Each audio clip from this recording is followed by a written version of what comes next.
vàថ្ងៃនេះយើង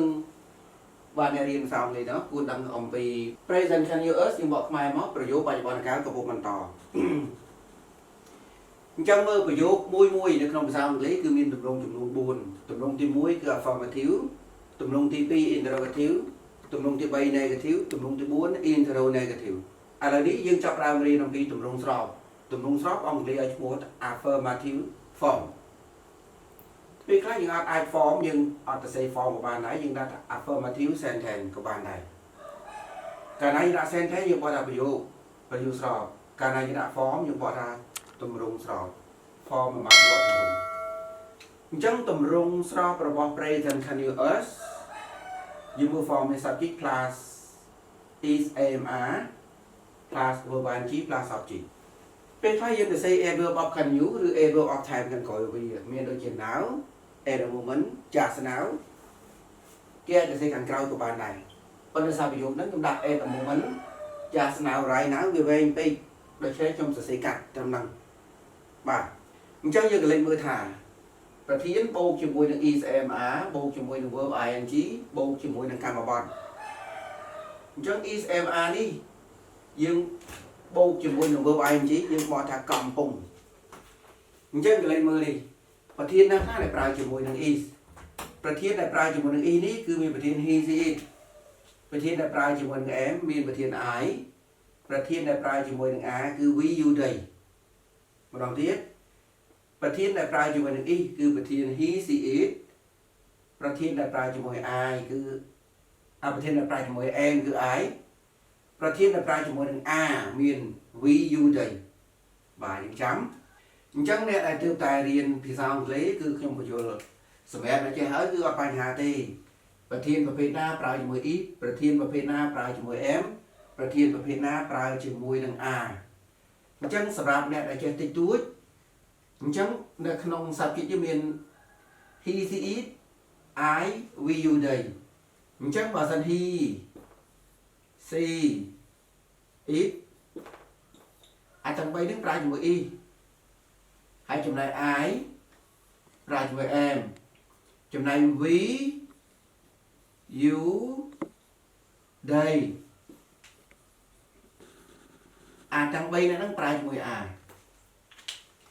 អញ្ចឹងប្រធាន he she it I we you they ប្រើជាមួយនឹងគេសោ to be ខុសៗគ្នា he she it ប្រើជាមួយ is am ប្រើជាមួយ I are ប្រើជាមួយ we you they អញ្ចឹងបូកជាមួយនឹង verb ing អញ្ចឹង is am are បូកជាមួយនឹង verb ing គេបកថាកំពុងបាទគេបកថាកំពុងឧទាហរណ៍ she is cooking rice នាងកំពុងតែចម្អិនបាយមានន័យថានាងកំពុងតែដាំបាយអញ្ចឹងកំពុងដាំបាយកន្លែងហ្នឹងមាន adverb អត់ adverb របស់វាមានតាប៉ុន្តែខ្ញុំអត់ដាក់អញ្ចឹងមានពាក្យ now adverb វាមានពាក្យ now មានពាក្យថា right now មានពាក្យថា just now ច្រើនមានពាក្យ at a moment បាទអញ្ចឹង adverb របស់វាដែលត្រូវប្រើជាមួយនឹង present continuous មាន now មាន right now មាន just now មាន at a moment បាទទោះបីកន្លែងនេះខ្ញុំអត់ទៅសេ adverb of continue ឬ adverb of time នៅខាងក្រោយវាក៏ដោយក៏យើងបកថាឥឡូវនេះអញ្ចឹងពាក្យថា now ឥឡូវនេះ right now ឥឡូវនេះ just now ឥឡូវនេះ at a moment ខណៈពេលនេះឬឥឡូវនេះអញ្ចឹងពាក្យទាំង3ហ្នឹងដូចគ្នាពាក្យទាំង4ដូចគ្នា 1 2 3 4អញ្ចឹង adverb ទាំង4នេះយើងបកដូចគ្នាបកឥឡូវនេះនាងកំពុងតែដាំបាយឥឡូវនេះអញ្ចឹងអាពាក្យ now ពាក្យ right now ពាក្យ just now at a moment នេះយើងអាចយកវាដាក់នៅដើមប្រយោគក៏បានដែរអញ្ចឹងនៅក្នុងមេរៀននេះគឺខ្ញុំអត់ទៅសេឲ្យវាដឹងយើងអត់ទៅសេពាក្យថា now right now just now at a moment ក៏ខ្ញុំបកថាឥឡូវនេះដូចគ្នាអញ្ចឹងមើលនេះ to be បូកជាមួយ verb ing ហើយនេះប្រើ is ដោយសារប្រធាន C អញ្ចឹង she is cooking right now បាទ right now right just now right at the moment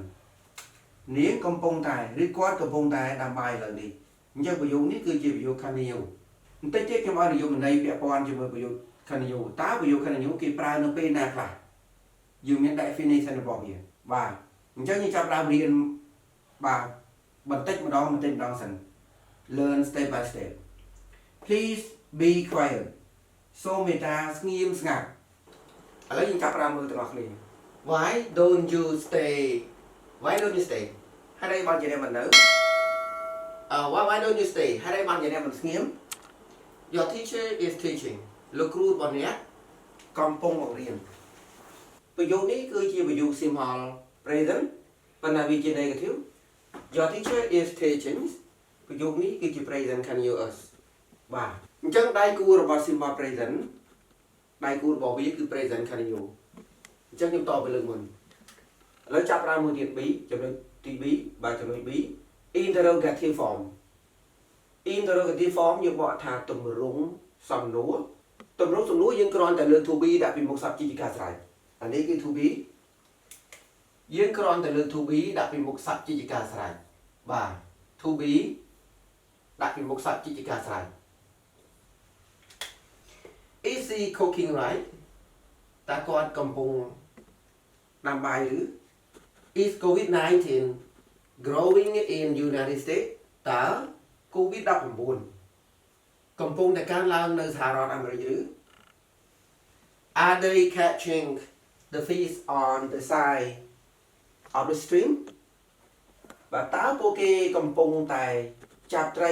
តាមដងស្ទឹងតើពួកគេកំពុងតែចាប់ត្រីតាមដងស្ទឹងឬ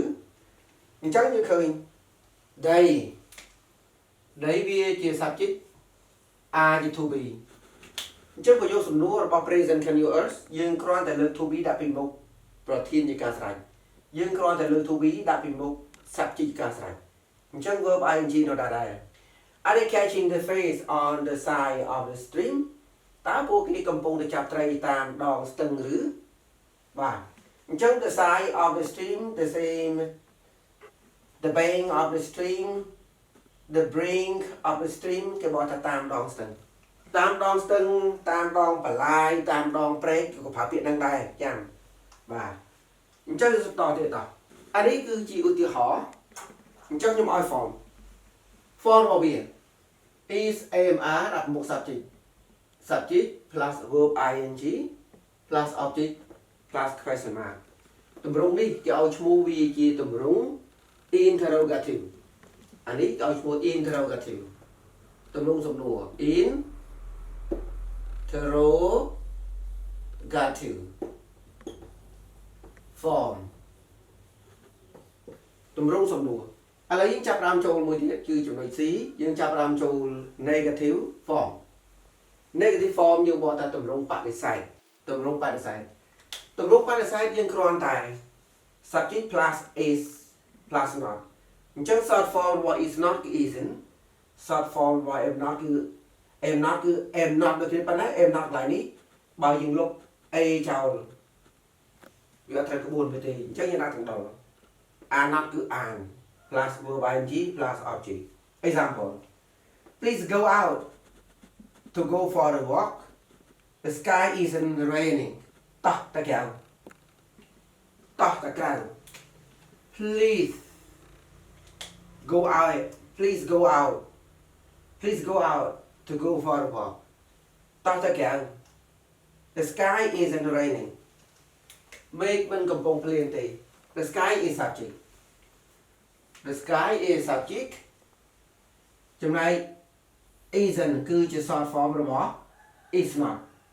អានេះហើយគេឲ្យឈ្មោះវាជា present continuous តោះតាក្រៅឲ្យលេងតោះ please go out to go for a walk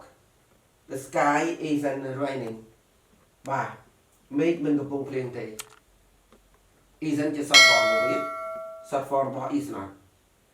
Papa isn't listening teachers she is thinking about her charming boy បូផាវាជា subject isn't short form របស់ is not listening verb ing បូផាមិនកំពុងស្ដាប់លោកគ្រូរបស់បាទមិនកំពុងស្ដាប់គ្រូរបស់គាត់ទេអញ្ចឹងមកបន្ថែមបូផាមិនកំពុងស្ដាប់គ្រូរបស់គាត់ទេមានន័យថាបូផាគាត់អត់ស្ដាប់គ្រូទេ She is thinking about her charming boy គាត់កំពុងតែគិតអំពី think about ស្មើពាក្យ think of